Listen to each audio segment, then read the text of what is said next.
Bonjour et merci de nous rejoindre pour ce point d'actualité sur la gestion collective. Et ce point, aujourd'hui, on va le faire avec Géraldine Métifeux. Géraldine, bonjour. Bonjour Bogdan. Vous allez bien? Mais je vais toujours très bien. Oui, mais c'est pas le cas des marchés. En octobre, c'était la cata. Comment vous l'avez vécu? Et nous, on ne l'a pas vécu comme une catastrophe parce que ce n'est pas une catastrophe partout. Vous étiez là en octobre ou pas? Oui, ouais. C'est en novembre. Il ne s'est rien passé? Ah si, il s'est passé des choses. Il s'est passé des choses sur le CAC 40. Les actions ont baissé, vous n'avez pas baissé, c'est marrant. Assez peu. Mais d'abord, les actions, pas toutes les actions, Bogdan. La plupart ont effectivement relativement c'est leur performance. Vous étiez juste sur les actions qui n'ont pas baissé, vous? Je n'étais pas sur celles qui montaient l'année dernière. Donc je peux avoir... en octobre. Entre septembre et octobre, tout a baissé. Et vous me dites que très peu sur les marchés émergents, les fonds actions internationales relativement peu. Après non, on a des fonds d'actions européennes, notamment dans les PEA, qui forcément ont été à peu près au niveau du marché, c'est-à-dire très baissiers. Donc vous n'avez pas perdu d'argent en octobre pour vos clients? N'ont pas. Voilà, absolument, on n'a pas perdu. Oui, c'est vrai. Non, je vous jure que c'est vrai. Et dans quel état d'esprit sont vos clients là justement? Justement, on les trouve plutôt positifs, c'est-à-dire qu'on les a rencontrés comme chaque trimestre pour faire un point avec eux. Non, alors ils ne sont pas résignés parce que je vous rappelle que nous, ils n'ont pas perdu d'argent. Donc ils sont plutôt contents pour ce qui s'est passé. Avec tout ce qu'on entend, vous avez des super clients, vous. Oui, j'ai beaucoup de chance. Oui. Je vous les présenterai. Si vous non, mais plus sérieusement, les clients ne disent rien. Non, ce n'est pas qu'ils ne disent rien, c'est qu'ils sont friands de l'information qu'on leur donne. Ils sont mieux amènes. Ils ont quand même eu un peu peur au mois d'octobre, là, non?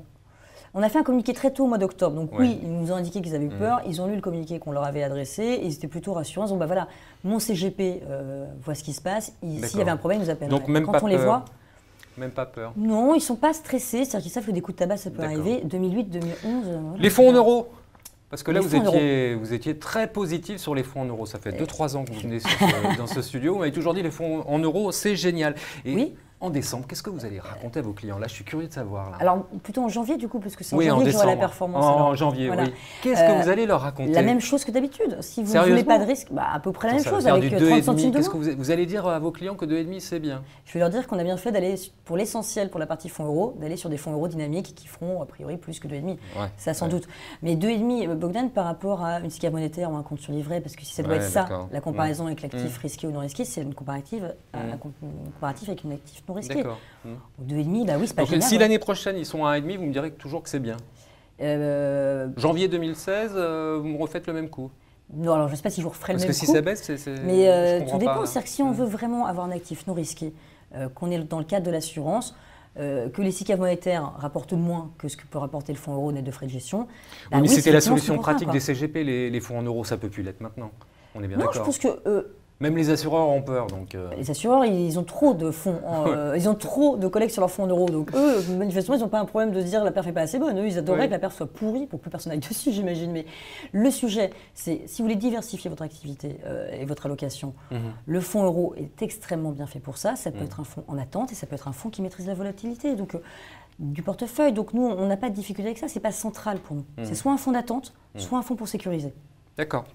Alors la dernière question, c'est ce fameux débat qu'on a eu toute l'année 2013 et toute l'année 2014. Les Français ont peur de la fiscalité, beaucoup s'en vont, c'est la fuite des cerveaux, etc. Est-ce que parmi vos clients, vous avez observé ça, vous? Est-ce que les Français quittent vraiment le pays pour des raisons fiscales?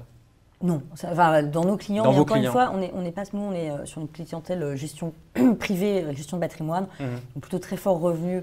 Et patrimoine conséquent, mais on n'est pas sur la gestion de fortune. Donc c'est bien toutes ces histoires qu'on nous raconte sur les je pense qu'ils sont déjà partis. Je pense sincèrement qu'ils sont... Oui, je n'ai pas d'informations spécifiques, mais oui, je pense que globalement, ils sont déjà partis. Et quand on regarde et qu'on analyse les chiffres de Bercy sur les régularisations fiscales, j'ai plutôt l'impression qu'ils reviennent.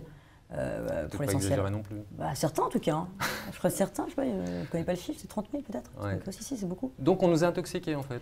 Parce que moi je me souviens, le premier semestre, tout le monde disait tout le monde va partir. J'ai cru que j'allais partir aussi. Et vous avez bonne mine, vous êtes peut-être parti. Oui, non, mais je suis parti, mais juste en vacances. Moi, non, je crois pas. Je crois que oui, il y a un peu d'intoxication. Et puis, encore une fois, pour se délocaliser, il faut énormément de moyens, il faut une fortune extrêmement conséquente, et il ne faut pas avoir trop d'attaches en France. Si on est chef d'entreprise en France ou si on est profession libérale ou réglementée en France, ça me paraît compliqué d'aller exercer son métier du jour au lendemain ailleurs. Aussi simple que ça. Néanmoins, sur la fiscalité, ils sont beaucoup plus soucieux de défiscaliser que l'année précédente. Donc, ils ne sont pas partis, mais ils veulent défiscaliser. Géraldine, merci beaucoup pour toutes ces explications et au plaisir de vous retrouver rapidement sur ce plateau en décembre, pourquoi pas. Avec plaisir. Merci Bogdan. Merci Géraldine.